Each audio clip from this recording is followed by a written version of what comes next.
Ladies and gentlemen across the galaxy, this is your Grand Admiral Arnold, director of the video gaming division here at the Galactic Empire. And I got some fresh news off the press just moments ago, ladies and gentlemen. Oh boy, as we see, November 20th, 2019, obviously the date that is today, we got some brand new news about the future of Galaxy of Heroes. And there are some exciting things in this post and some things that aren't as exciting, but I think are very important for the future and stability of Galaxy Heroes, as we're going to talk about today. But let's start off talking about the new stuff, the stuff to look forward to. As we know, Rise of Skywalker is coming around the corner, and we got confirmation of Hux as well as the Sith Trooper. Remember, we made a video every month. We like to kind of predict what's coming for the month of whatever the login reward's going to be. And Royal Guard has been the login reward for the month of November. And this kind of was an indication, kind of like what we talked about, that we are going to be getting a Sith Trooper. Now, of course, we all predicted this. I already made a video to talk about the characters that we're probably bound to see in Galaxy of Heroes. And the Sith Trooper, we don't know if they're working for the big guy. I don't want to spoil too much for those who haven't seen trailers.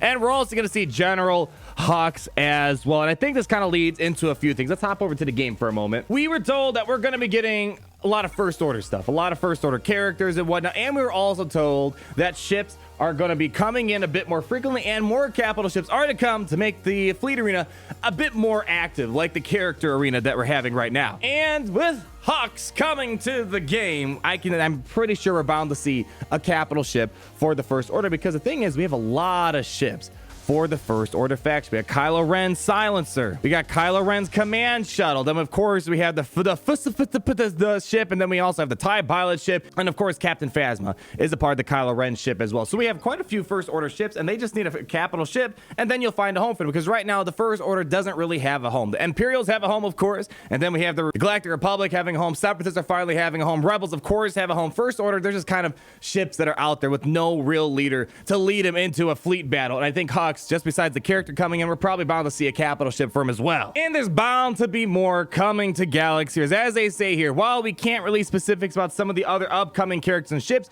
we can tell you that this phase of content will take us well into spring. So this is going to keep us busy for quite a while. And then we know that the Clone Wars era content is kind of coming to a slowdown at this point. The Geonosis Territorials, the Light Side coming out, the General Skywalker, the ARC Trooper that we just reviewed recently, that's going to be kind of the end of the Clone Wars love for right now. But now we're going to be transitioning into the new trilogy. Now, for those who are upset that the Clone Wars content's coming to an end, it didn't get as much love as Knights of the Old Republic, I'd say don't worry about it. I got another video coming out soon with some information that we're probably going to see some more Clone Wars content down the road at some time. We'll probably get that video out sometime this weekend, but we're going to be busy with the trilogy content. I think, as I said in the video, when we talked about top 15 or 17 characters that could come to Galaxy of Heroes, there's a lot of stuff from the new trilogy, whether you like it or not, that didn't get added into Galaxy Heroes, such as Hermit Luke, BB-90, and then the list goes on and on and on. The other amazing thing, this is obviously old news if you didn't get the sarcasm at the beginning, the 4th anniversary bundle that just came out recently, man, hopefully you guys got it and you took advantage of it. There's a lot of Zetas, a lot of free materials, basically because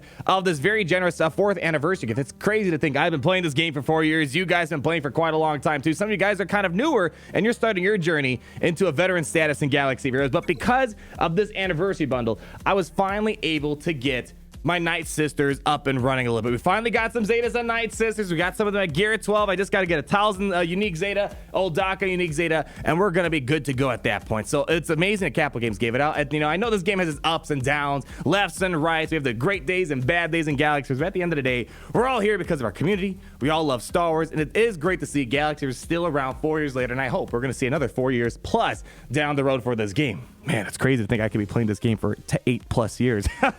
So I'm curious, as we're kind of getting into our next point here, what have you guys done for your anniversary bundle? As I said, Night Sisters have been my project, and that bundle really helped me out to get the kids to kind of catch up a little bit. We're right now in the catch-up stage, which is great because there's been a lot of new content in months prior up until about, late summer. We've been kind of having nothing going on, but it's a good thing. You can kind of keep up, kind of catch up with projects you've fallen behind, such as the Night Sisters. I'm like 2-3 years behind on that, so it's good that we got that bundle to kind of celebrate this big anniversary. But after this, I hear a lot of people that were very bummed because, yes, this isn't the most exciting road ahead blog post. After this, it's basically talking about bundles and a journey guide. And even though they're not exciting topics, it's not big, gaudy, flashy, new content they're flashing out there, I think it's important to talk about because one thing the game is having trouble with, I can tell, is getting new players into the game. And then once you get those new players into the game, keeping them in the game, keeping them engaged, keeping them excited. And the problem is, yes, a lot of people come to my channel to watch videos, and a portion goes to subreddit, Facebook, of course, the forums. And the problem is there's a lot more players out there that aren't following all these forums of social media. And when they're in the game, it's very hard to understand what's going on, what you should be chasing after.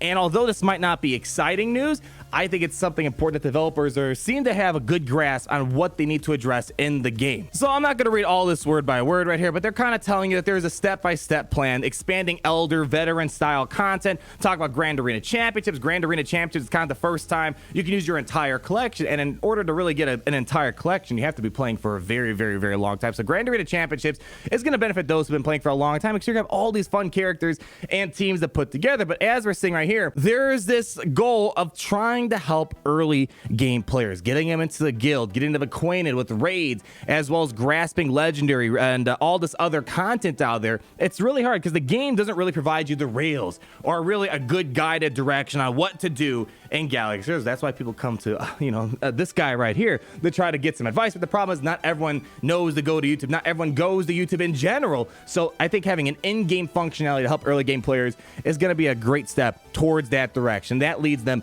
into this journey guide. And a lot of people ask for my thoughts, and you're going to hear my thoughts on it right now. I think overall, this is going to be a great thing. I can kind of relate to a new player in a sense. I play other mobile games out there. I know it's sacrilegious. I'm playing other games than Galaxy Heroes. For example, I do play a lot of Marvel Strike Force. And the problem is in games like that, when you're a new player, when you're a year behind, there's all this stuff. You seem overwhelmed, and if you don't follow YouTube channels or the forums or Reddit, you don't really know what content to be chasing after. Like, for example, I knew Star-Lord was in the game. I had no idea how to get the characters. In the game, there's no way of telling what characters need to farm. But of course, once I looked to other social media outlets like Reddit, as well as YouTube channels such as Mobile Gamers Channel, I learned you need Guardians and or Ravagers. And then at that point, I was like, all right, I know what to farm. The game doesn't provide anything like that. And by the way, I finally just unlocked Star-Lord just the other day, but if I didn't have in-game things telling me what to chase after, I would not know what characters to farm in order to get that Star-Lord character, because Star-Lord's one of my favorite characters in the Marvel Universe. And they say it right here, one of the most challenging aspects, and I would add most rewarding aspects of Galaxy of Heroes for new players entering the game, is chasing after the most popular content and iconic characters. Then new players are going to face a dense web of interconnected content that must be navigated in order to be able to participate in legendaries, journeys,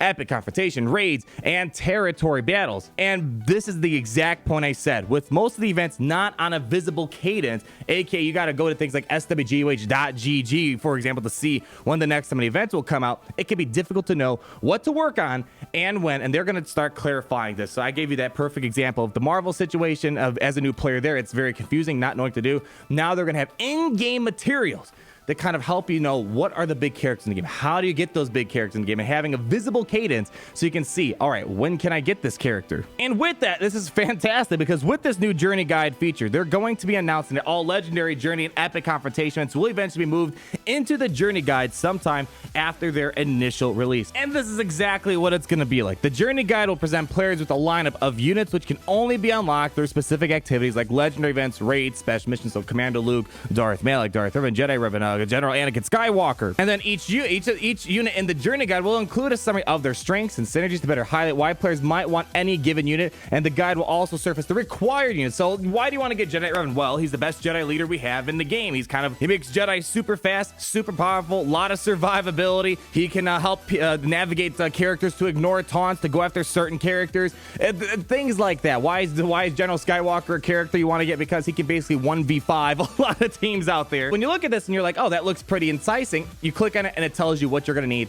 to get that particular character. I think it's a fantastic idea. And this is kind of cool too. Galaxy Heroes, they have a fantastic media group that creates amazing trailers and art assets and whatnot, except the original General Skywalker face. That does not look good. Besides that, they want to add like trailers in the game to get people hyped, because yes, those trailers when a new character comes out gets me hyped. So it's cool they're going to be adding that in game as well. Again, this is all to try to get new players excited and to give them direction, because when you're first starting off in the game, unless you knew a friend that played or you knew me or you're starting up a new account, it's a vast sea of characters, and you do not know what to be going after. And this is going to provide a lot of direction for those new players to try to get into a veteran status into the game. And then we kind of had a long discussion about Hyperdrive bundles. It's kind of sad that we're talking about bundles in Road Ahead blog posts now. I think the Hyperdrive bundle should have been more of like a side post somewhere else.